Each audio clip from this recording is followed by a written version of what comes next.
Memasuki hari ke-6 di Banda Aceh, siswa-siswi Madrasah Ibtidaiyah Swasta Miskalawe Hilang, Kecamatan Pegasing, Aceh Tengah mengunjungi Pusat Observatorium Hilal Tengku Cikuta Karang, Loknga, Aceh Besar, Minggu 23 Juli 2017. Kunjungan ke Pusat Observasi Hilal Aceh tersebut merupakan bagian dari serangkaian kegiatan anak-anak Madrasah Kalawi Hilang Aceh Tengah selama berada di Banda Aceh yang langsung difasilitasi oleh Kanwil Kemenak Aceh. Dalam kesempatan tersebut, anak-anak Kalawi Hilang diperkenalkan alat-alat falakiyah yang biasa digunakan untuk pengamatan hilal awal bulan Qamariyah.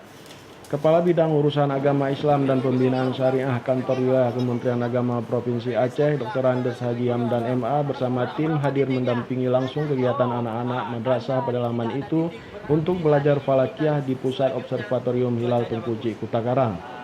Selain itu, siswa-siswi juga belajar tentang fase-fase bulan. Mereka dijelaskan langsung oleh pakar falakiyah Kanwil Kemenak Aceh.